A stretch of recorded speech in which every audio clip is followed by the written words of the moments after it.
Hello students, मैं अंजलि पयाल स्वागत करती हूँ आपका आईसीटी वर्चुअल क्लास में।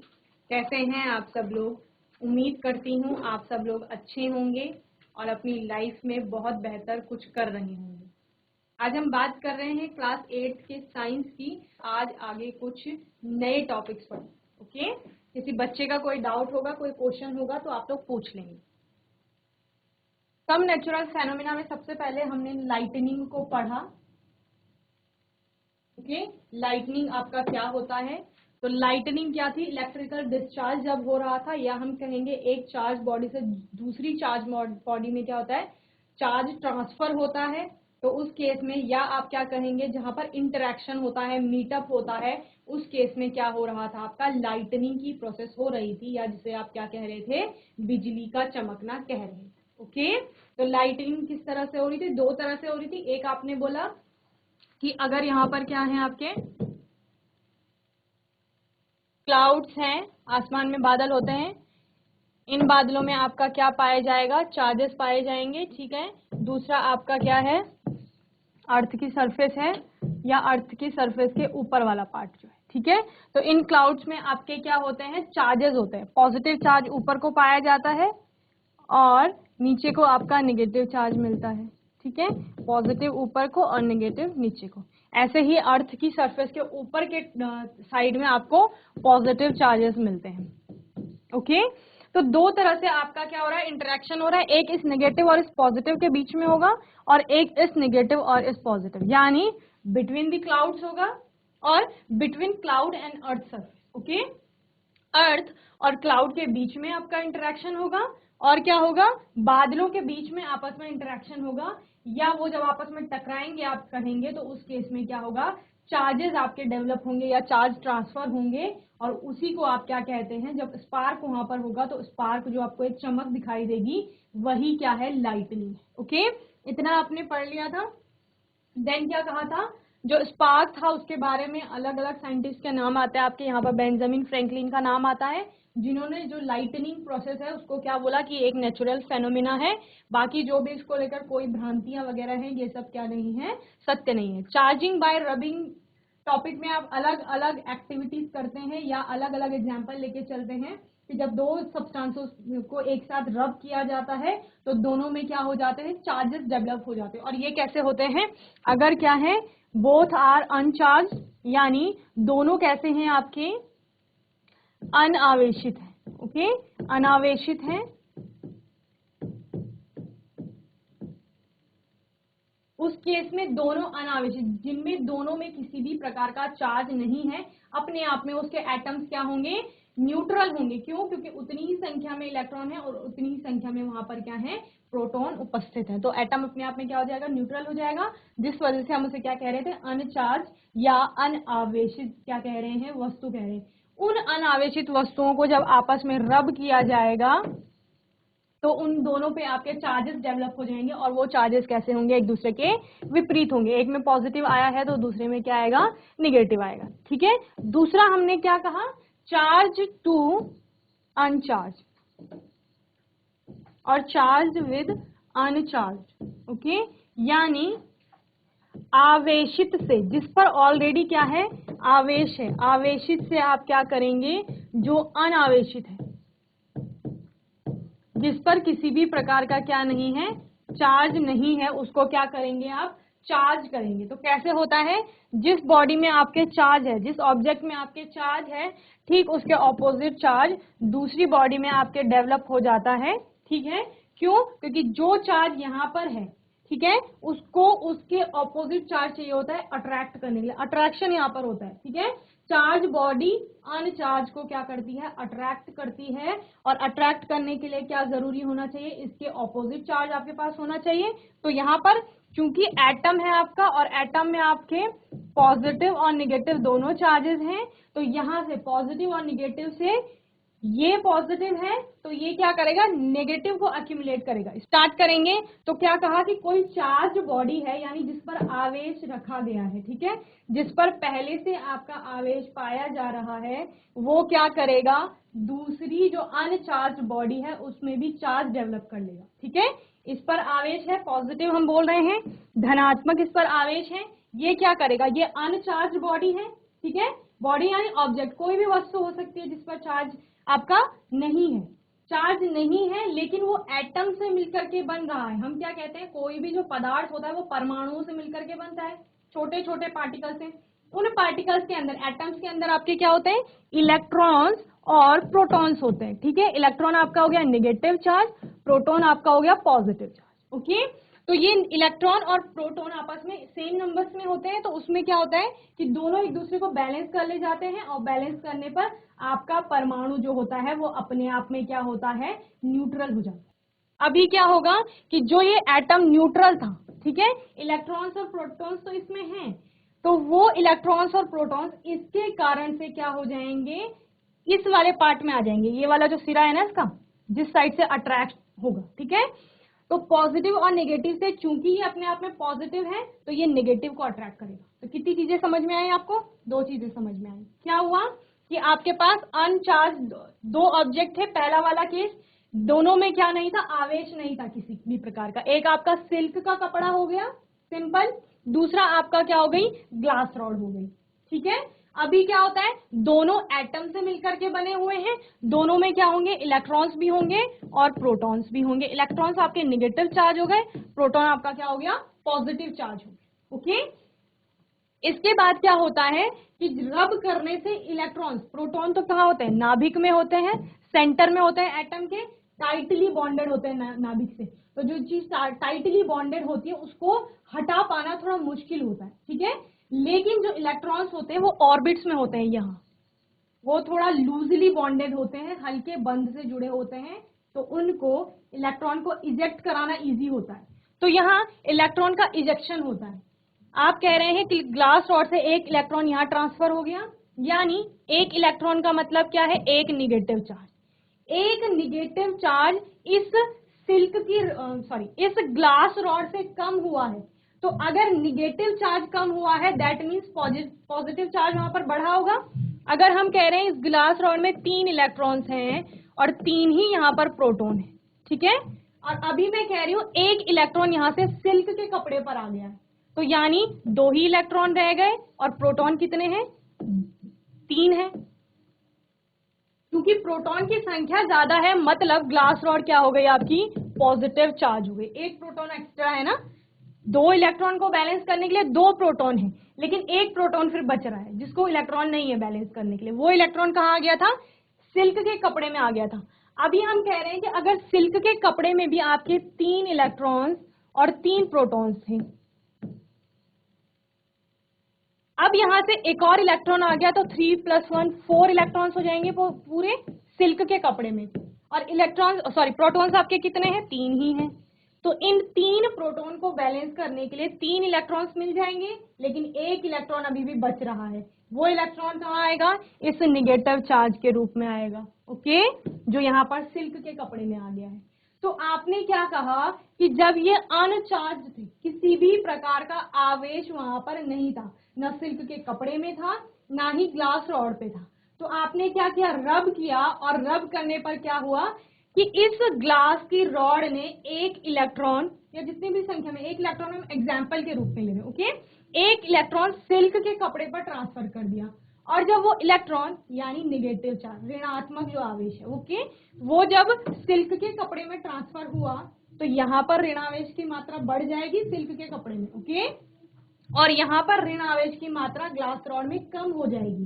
तो ऋण आवेश की मात्रा का घटना यानी पॉजिटिव में बढ़ना हुआ, ठीक है, धनात्मक क्या हो गया, बढ़ गया। यहाँ से 3 इलेक्ट्रॉन 3 प्रोटॉन थे, एक इलेक्ट्रॉन चला गया तो 2 ही इलेक्ट्रॉन रहे आपके ग्लास रॉड में, लेकिन प्रोटॉन की संख्या तो 3 ही है अभी भी। तो 2 इलेक्ट्रॉन 2 प्रोटॉन को तो आपका क्या कर लेगा, बैलेंस कर लेगा, लेकिन एक प्रोटॉन यानी एक पॉजिटिव चार्ज अभी भी बच रहा है। दैट मीन्स कि आपका ग्लास रॉड क्या हो जाएगी, पॉजिटिवली चार्ज हो जाएगी।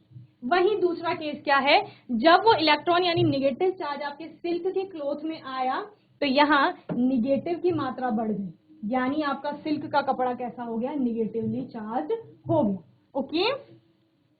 तो आपको कितनी चीजें यहाँ समझ में आई, 2 बातें समझ में आई। पहला कि रब करने से आपका आवेश जो होता है, चार्जेस जो होते हैं वो डेवलप होते हैं, ओके, बनते हैं। जब आप दो चीजों को आपस में, जैसे आपने बोला ग्लास रॉड को सिल्क के कपड़े को आपस में रब किया, उस केस में क्या हुआ, रब करने से वहां पर फ्रिक्शन प्रोड्यूस हुआ और उस फ्रिक्शन ने क्या किया, चार्जेस डेवलप किए। और वो चार्जेस कितने टाइप के थे, दो टाइप के थे, एक आपका पॉजिटिव हो गया और दूसरा क्या हो गया, निगेटिव। तो चार्जेस कितने प्रकार के होते हैं, दो प्रकार के होते हैं, एक आपका धनात्मक और दूसरा ऋणात्मक।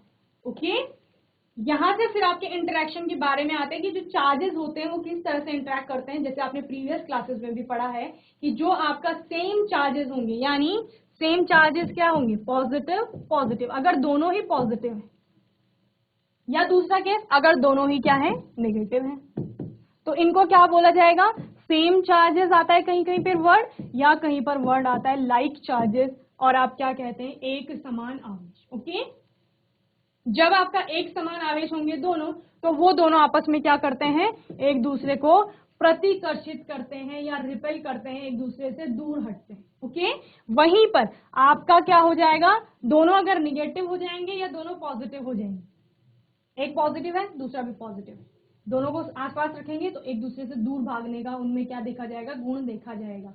दूसरा, एक निगेटिव है दूसरा भी निगेटिव है, उनको भी पास पास रखा जाएगा तो वो दोनों एक दूसरे से दूर भागेंगे। इससे आप किस कंक्लूजन पर निकलते हैं कि जो आपके लाइक चार्जेस होते हैं, सेम चार्जेस होते हैं, या आप क्या कहेंगे कि एक समान आवेश जो होता है वो एक दूसरे को प्रतिकर्षित करते हैं, उनके बीच में पाया जाने वाला बल जो है वो प्रतिकर्षण का यानी रिपल्सिव फोर्स वहां पर कार्य करता है। ओके, पहला पॉइंट ये निकल कर आया।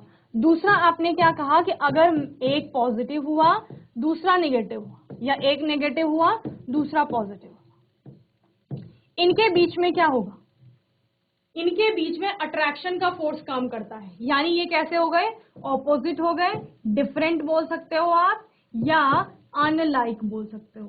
ओके, तो जो आपके ऑपोजिट अनलाइक या विपरीत आवेश होते हैं वो एक दूसरे को क्या करते हैं, अट्रैक्ट करते हैं। यानी अगर आपने एक नेगेटिव और एक पॉजिटिव आसपास रखे हैं तो वो एक दूसरे को अट्रैक्ट करेंगे, एक दूसरे की तरफ को अट्रैक्शन का फोर्स लगाएंगे। वहीं एक पॉजिटिव दूसरा नेगेटिव रखा है तो उस केस में भी अट्रैक्शन का फोर्स दोनों के बीच में क्या करेगा, कार्य करेगा। ओके, इतनी चीजें आपको होपफुली समझ में आ गई होंगी।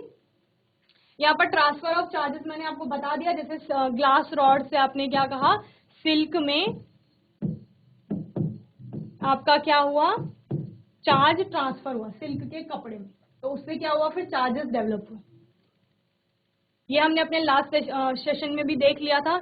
इस तरह से आपका क्या होता है, इंटरेक्शन होता है चार्जेस का। And charge object attracts and अनचार्ज object, इसमें भी मैंने आपको बता दिया था कि जिस पर चार्ज है, ये आपका अगर इस पर पॉजिटिव चार्ज है, चार्ज्ड बॉडी है, ये कोई ऑब्जेक्ट है जिस पर पॉजिटिव चार्ज है, इसके पास में एक अनचार्ज ऑब्जेक्ट रख दिया जाता है जिसमें कि किसी भी प्रकार का क्या नहीं है, चार्ज नहीं है, लेकिन इसमें एटम्स तो होंगे। ठीक है, और इन एटम्स में क्या होगा, पॉजिटिव चार्ज भी होगा और नेगेटिव चार्ज भी होगा। ओके, इन एटम्स में आपका पॉजिटिव चार्ज भी होगा और नेगेटिव चार्ज भी होगा।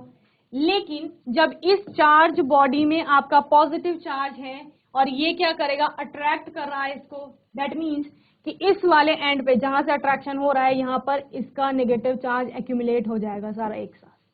ठीक है, और अभी हमने इंटरेक्शन में क्या पढ़ा कि पॉजिटिव और नेगेटिव आपस में क्या हो जाएंगे, अट्रैक्ट होंगे। ओके, इनके बीच में अट्रैक्शन का फोर्स लगेगा। इसीलिए आप क्या कह रहे थे, जब आपने एक कॉम्ब को क्या किया, ड्राई हेयर से, एक कंघी को सूखे बालों से क्या किया, रब किया, उस केस में इस कंघी पर क्या हो गया, चार्ज प्रोड्यूस हो गया। ठीक है, और आपने इसके आसपास छोटे छोटे बिट्स ऑफ पेपर्स या पीसेस ऑफ पेपर्स रख लिए, कागज के छोटे छोटे टुकड़े रख दिए, तो आप क्या देखते हैं कि ये कंघी इन कागज के टुकड़ों को आकर्षित करती है अपनी तरफ। ठीक है, कंघी की जगह आप स्केल ले लीजिए प्लास्टिक का। ठीक है, उसको आपने रब किया ड्राई हेयर से, तब भी आप यही देखेंगे कि स्केल क्या कर ले जाती है, आपका इन छोटे छोटे कागज के टुकड़ों को अपनी तरफ आकर्षित करती है। उसका कारण यही है कि जो चार्ज यहाँ प्रोड्यूस हुआ है कंघी पर या स्केल पर, ठीक उसके विपरीत चार्ज क्या हो जाता है, इन कागज के टुकड़ों के सिरों पर एक्यूमुलेट हो जाता है या डेवलप हो जाता है, वहां पर बनता है। और क्योंकि वो विपरीत चार्ज है, डिफरेंट है, ऑपोजिट है या अनलाइक है, जिसे आप कह रहे हो। ठीक है, वो क्या करेगा, इसको अट्रैक्ट करेगा। अभी यही पढ़ा हमने कि ऑपोजिट चार्जेस होंगे वो एक दूसरे को क्या करेंगे, अट्रैक्ट करेंगे। तो होपफुली इतना आपको समझ में आ गया होगा। किसी बच्चे का कोई डाउट होगा तो वो पूछ लेंगे आगे।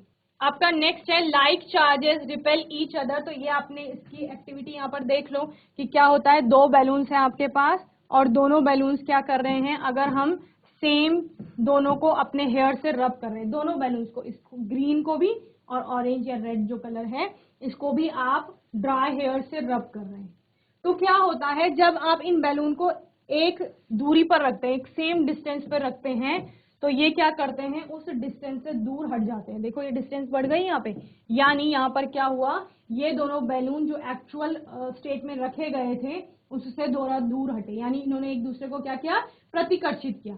तो जब ड्राई हेयर से रब किया गया तो ड्राई हेयर से दोनों को रब करने पर दोनों पर सेम चार्जेस आ गए। ओके, तो यानी सेम चार्जेस एक दूसरे को क्या कर रहे हैं, रिपेल कर रहे हैं। वहीं दूसरा केस आपने कहा कि हमने एक को हेयर से रब किया और दूसरे को प्लास्टिक रिफिल से रब कर दिया।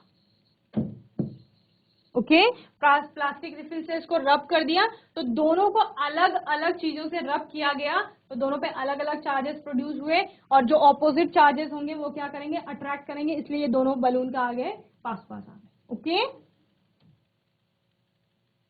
तो unlike charges attract each other why whereas like charges repel each other. दो स्टेटमेंट आपको मिल गई है। इस तरह से बताया गया है कि जो ऑपोजिट चार्जेस होंगे, एक पॉजिटिव एक नेगेटिव हो गया, ये एक दूसरे को क्या कर रहे हैं, अट्रैक्ट कर रहे हैं। सेम डिस्टेंस पे रखा गया था लेकिन इनके बीच में अट्रैक्शन फोर्स काम करेगा और वो फोर्स क्या करेगा, दोनों को पास पास लाने की कोशिश करेगा। वहीं दूसरा केस क्या है, अगर दोनों सेम है, नेगेटिव नेगेटिव हो सकते हैं, पॉजिटिव पॉजिटिव हो सकते हैं, तो वो क्या करेंगे, एक दूसरे से जिस डिस्टेंस पर वो रखे गए थे उससे दूर भागेंगे। ओके, तो प्रतिकर्षण का बल वहां पर क्या करेगा, कार्य करेगा। ओके, या एक दूसरे को प्रतिकर्षित करेंगे।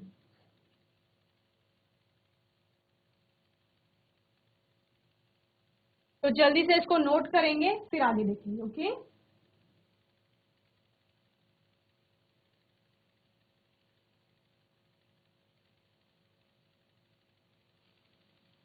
चलिए नेक्स्ट आपका टॉपिक है इलेक्ट्रोस्कोप। अब इलेक्ट्रोस्कोप क्या है, इलेक्ट्रोस्कोप आपका एक डिवाइस है जो यूज किया जाता है किस लिए, आपके चार्जेस वहां पर प्रेजेंट है या नहीं है उसको पता करने। ठीक है, electroscope is a simple device है ये एक, which is use to test the presence of charge in an object, यानी किसी ऑब्जेक्ट में, किसी वस्तु में, किसी बॉडी में क्या है, वहां पर आवेश उपस्थित है या नहीं है उसका पता लगाने के लिए, उपस्थिति का पता लगाने के लिए आप एक डिवाइस का उपयोग करते हैं और वही डिवाइस आपकी क्या है, इलेक्ट्रोस्कोप है। The gold leaf electroscope was developed in 1787 by a British scientist name Abraham Bennet. तो आपका गोल्ड लीफ, यानी अभी आप स्ट्रक्चर देखेंगे इलेक्ट्रोस्कोप का तो आपको क्लियर हो जाएगा, लेकिन इसमें बताया गया है कि गोल्ड लीफ से बनने वाले जो इलेक्ट्रोस्कोप है उसको किसके द्वारा बनाया गया था, आपका 1787 में ब्रिटिश साइंटिस्ट थे एक, कौन, अब्राहम बिने, उनके द्वारा बनाया गया था। Okay, gold and silver are among the best conductor of electricity. आपने इलेक्ट्रिसिटी कंडक्टेंस वाले चैप्टर में पढ़ा है, मेटल्स नॉन मेटल्स पढ़ते हैं तो आपको पता है कि सिल्वर सबसे अच्छा गुड कंडक्टर होता है किसका, या बेस्ट कंडक्टर आप जिसे बोलते हैं इलेक्ट्रिसिटी का। वहीं गोल्ड भी, सोना भी एक बहुत अच्छा सुचालक होता है विद्युत का। Okay, best conductor of electric current and hence leaves of these metals are used in electroscope. और इसी वजह से क्या किया जाता है, आपका जो लीफ बनाई जाती है इलेक्ट्रोस्कोप में, लीफ यानी पत्ती समझते हैं आप, फिल्म बनाई जाती है पतली पतली, स्ट्रिप्स जिन्हें बोलते हैं। ओके, तो वो आपका सिल्वर या गोल्ड से बनाई जाती है क्योंकि वो बहुत अच्छे कंडक्टर्स होते हैं। चार्जेस का फ्लो ही आपका क्या होगा, इलेक्ट्रिसिटी होगा। और आप अगर यहाँ पर सोच रहे होंगे कि मैम बार बार इलेक्ट्रिसिटी या करंट के फ्लो की बात कर रही है, तो जो आपके इलेक्ट्रिक वायर्स में इलेक्ट्रिसिटी फ्लो हो रही है, जितना भी विद्युत, बिजली, करंट, विद्युत धारा जिसे आप कह रहे हैं, वो क्या है, कुछ भी नहीं है, चार्जेस का ही फ्लो है। जो आपने पॉजिटिव और निगेटिव चार्जेस पढ़े वही चार्जेस आपके फ्लो कर रहे हैं उस वायर में, और वही क्या है, आपका करंट है या जिसे आप इलेक्ट्रिसिटी कह रहे हैं। तो वो चार्जेस फ्लो कर रहे हैं, और वो चार्जेस जब फ्लो करेंगे इसी को हम क्या कहेंगे, करंट कहेंगे। या इलेक्ट्रोस्कोप जो काम करता है वो इसी पे काम करता है कि चार्जेस आपके फ्लो होंगे, और वही फ्लो ऑफ चार्जेस आपको बताएगा कि वहां पर चार्जेस प्रेजेंट है, तभी उनका क्या हो रहा है, फ्लो हो रहा है। ओके, यहाँ पर स्ट्रक्चर ऑफ इलेक्ट्रोस्कोप में आप देखेंगे कि इस तरह से आपकी एक डिवाइस होती है, ठीक है। मेटल की प्लेट यहाँ पर आपके पास होगी, मेटल की प्लेट होगी। दूसरा क्या होगा, गोल्ड फॉइल यहाँ पर लगी होंगी, गोल्ड या किसी किसी एक्टिविटी में आपको एल्यूमिनियम फॉइल मिल सकती है, ओके, सिल्वर फॉइल मिल सकती है।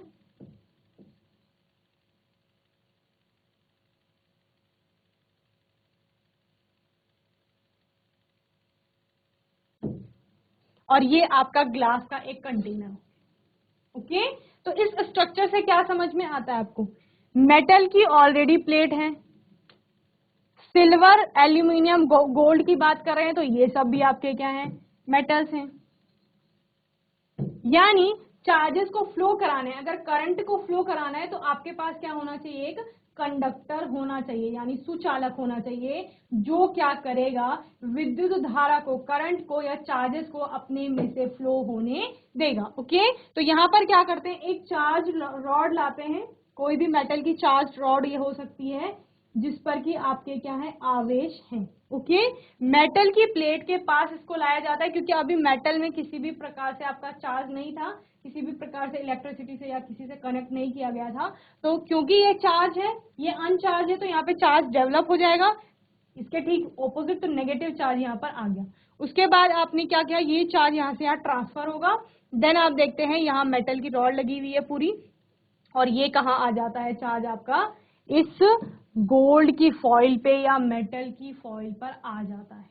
तो चार्ज यहाँ पर आ रहा है, तो इस तरह से ये इलेक्ट्रोस्कोप वर्क करता है, फंक्शन करता है, और बताता है कि चार्ज वहां पर प्रेजेंट है या नहीं है उस ग्लास रॉड पे। ओके, तो स्ट्रक्चर ऑफ इलेक्ट्रोस्कोप में क्या, it is made up of a glass jar, आपका ग्लास जार से बना हुआ है, ये जो आउटर इसका कवरिंग है वो ग्लास की बनी हुई है, जार है ये। ओके, और vertical brass rod is inserted into the jar, ये आपकी ब्रास की रॉड होगी, ये जो क्या है आपकी जार के अंदर रखी हुई है। Okay, the top of the brass rod has a horizontal brass rod और अ ब्रास डिस्क। ओके, तो यहाँ पर आपका क्या होगा, ब्रास रॉड या ब्रास डिस्क यहाँ पर आपको मिलेगी।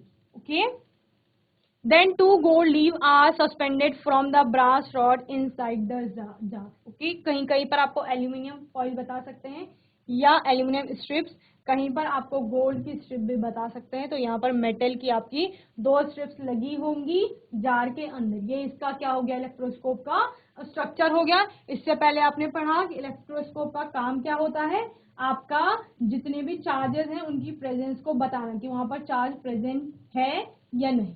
ओके, जल्दी से इलेक्ट्रोस्कोप के बारे में लिखेंगे, देन इसका स्ट्रक्चर बनाएंगे। Okay, next, structure of electroscope. तो इलेक्ट्रोस्कोप का स्ट्रक्चर बनाइए आप, और इसके बारे में लिखे कि स्ट्रक्चर में इसमें क्या क्या चीजें हैं, कौन कौन सा पार्ट है इलेक्ट्रोस्कोप का।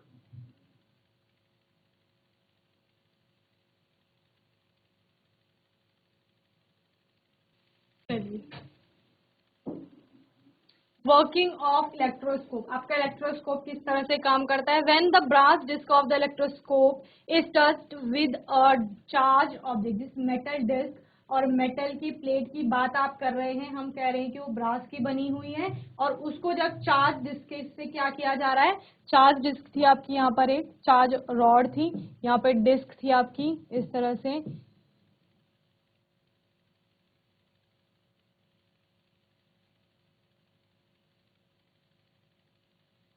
इस तरह से ये स्ट्रिप्स यहाँ पर लग रही थी। ओके, कुछ इस तरह से आपका इलेक्ट्रोस्कोप बना हुआ था, आपने बोला इस पर क्या है, चार्ज है, चार्ज है, ठीक है।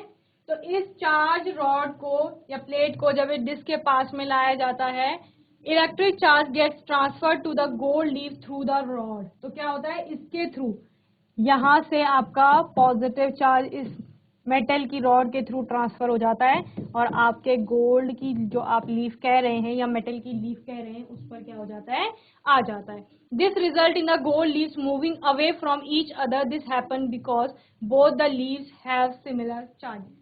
आपका क्या किया गया था, इन चार्जेस को पहले सिंपल रही होंगी ये लीफ इस तरह से किसी एक डिस्टेंस पे रही होंगी, ओके।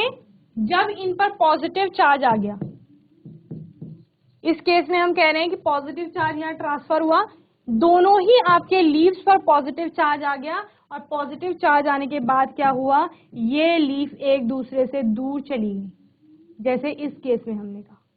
तो उनके बीच की डिस्टेंस बढ़ गई। डिस्टेंस बढ़ने का कारण क्या था, दोनों के बीच रिपल्सिव फोर्स काम कर रहा होगा यहां पर।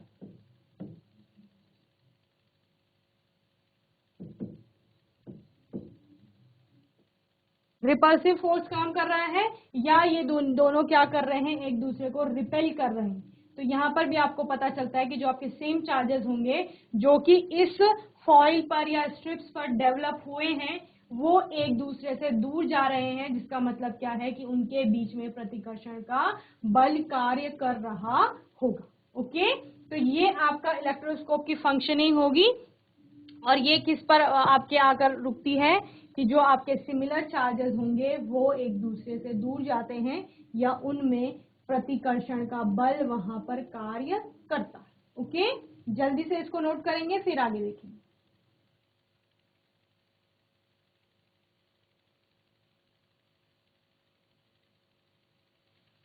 तो इस तरह से जब आपने पहले स्ट्रक्चर देखा था इलेक्ट्रोस्कोप का तो वहां पर क्या देखा, चार्ज रॉड है आपके पास, वर्किंग की बात कर रहे हैं, इस चार्ज रॉड में पॉजिटिव चार्ज है, यहां से ये चार्ज इसमें ट्रांसफर होगा, चार्ज पूरा ट्रांसफर हो करके ये जो गोल्ड की फॉइल आप कह रहे हैं इसमें आ जाता है। गोल्ड की फॉइल में आपका दोनों में सेम चार्जेस आएगा, इस केस में हम कह रहे हैं कि दोनों में पॉजिटिव चार्ज आ गया है, यहाँ दिख रहा है आपको दोनों में पॉजिटिव चार्ज। पहले ये गोल्ड की फॉइल्स जो थी या मेटल की फॉइल्स ये सिंपल इस तरह रही होंगी, ओके, एक डिस्टेंस पे रही होंगी। लेकिन जब इनमें चार्जेस डेवलप हो गए तो चार्जेस डेवलप होने के बाद क्या हुआ, इस तरह से ये दोनों एक दूसरे से दूर चली गई, ये यहां पर एक दूसरे से क्या हो गई, दूर हो गई। यानी इन मेटल्स की फॉइल ने एक दूसरे को क्या किया, प्रतिकर्षित किया, रिपेल किया, एक दूसरे को दूर भेजा उस डिस्टेंस से जहां पर कि उनको बना करके रखा हुआ था। और ये दूर जाने का रीजन क्या था कि चार्ज ट्रांसफर हुआ है, यहां से एक ही चार्ज आ रहा है क्योंकि रॉड पे, तो दोनों जगह सेम चार्ज आएगा, दोनों जगह जब सेम चार्ज आया तो सेम चार्ज डेवलप होने की वजह से वहां पर प्रतिकर्षण का बल लगा और ये दोनों फॉइल एक दूसरे से क्या हो गई, दूर हो। ओके, तो यहां पर क्या आ रहा है आपका, रिपल्सिव फोर्स काम कर रहा है।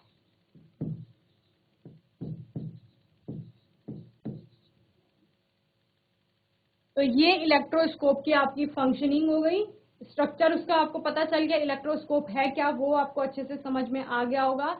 चार्जेस के बारे में हमने एक बार दोबारा से अच्छे से रिवाइज किया, होपफुली वो आपको अच्छे से समझ आ गया हो। कितनी चीजें आपकी यहाँ पर क्लियर हो जाती हैं। लाइटनिंग एक नेचुरल फेनोमेना है जहां पर आपके क्लाउड्स में या अर्थ की सरफेस के ऊपर बहुत सारा चार्ज है और वो विपरीत चार्जेस पॉजिटिव नेगेटिव जब आपस में इंटरेक्ट करेंगे, मीटअप करेंगे, तो उस टाइम पर आपका क्या होगा, स्पार्क उत्पन्न होगा जिसको आप लाइट की फॉर्म में देखते हैं और इसी को आपका लाइटनिंग कहा जाता है। यानी लाइटनिंग आपका कुछ नहीं है, इलेक्ट्रिकल डिस्चार्ज। ओके, अब इस चार्जेस को आपने अलग अलग एक्टिविटी से पढ़ा और आप किस कंक्लूजन पे आए कि जो आपका आवेश है या चार्ज है वो दो तरह का होगा, एक पॉजिटिव यानी कि धनात्मक और दूसरा नेगेटिव यानी कि ऋणात्मक। ओके, और इन दोनों का जब इंटरेक्शन होगा विपरीत चार्जेस का, वो किस तरह से होगा, आपके जब विपरीत चार्जेस एक दूसरे के पास रखे जाएंगे तो वो अट्रैक्ट होंगे, पॉजिटिव निगेटिव को अट्रैक्ट करेगा या निगेटिव पॉजिटिव को अट्रैक्ट करेगा। तो दोनों विपरीत चार्जेस या ऑपोजिट चार्जेस के बीच में आपका अट्रैक्शन फोर्स वहां पर काम करेगा। वहीं जब सेम या लाइक चार्जेस आपके आसपास रखे जाएंगे तो वो एक दूसरे को रिपेल करेंगे यानी एक दूसरे से दूर भागेंगे, तो वहां पर प्रतिकर्षण का बल कार्य करेगा। रबिंग से आपके चार्जेस डेवलप होते हैं, जबकि दोनों ऑब्जेक्ट कैसे हैं, अनचार्ज हैं यानी उन पे किसी भी प्रकार का आवेश नहीं है। वहीं अगर एक चार्ज बॉडी है वो दूसरी अनचार्ज बॉडी को क्या करती है, अट्रैक्ट करती है। इसके लिए भी हमने अलग अलग एग्जांपल देखे। इसके बाद हमने बात की कि उन चार्जेस की प्रेजेंस को आप किससे मापेंगे, किससे बताएंगे कि वो वहां पर चार्जेस है कि नहीं है, इस पर आपका चार्ज था या नहीं था, वो हमने किससे बताया, इलेक्ट्रोस्कोप से बताया। वो एक डिवाइस है जो प्रेजेंस बताएगी किसकी, चार्ज की, कि चार्ज उपस्थित है वहां। ओके, और इस इलेक्ट्रोस्कोप से हम लास्ट निष्कर्ष पे क्या पहुंचे कि हाँ, जो आपका सेम चार्जेस होते हैं वो एक दूसरे को रिपेल करते हैं। ओके, आगे की सेशन में कुछ और अच्छे टॉपिक्स को लेकर चलेंगे। आपको तब तक इतना अच्छे से रिवाइज करना है। ओके, रिवीजन में अगर आपको कोई डाउट आता है, कोई क्वेश्चन अगर आपके मन में होगा तो वो आप लोग नेक्स्ट सेशन में पूछ लेंगे।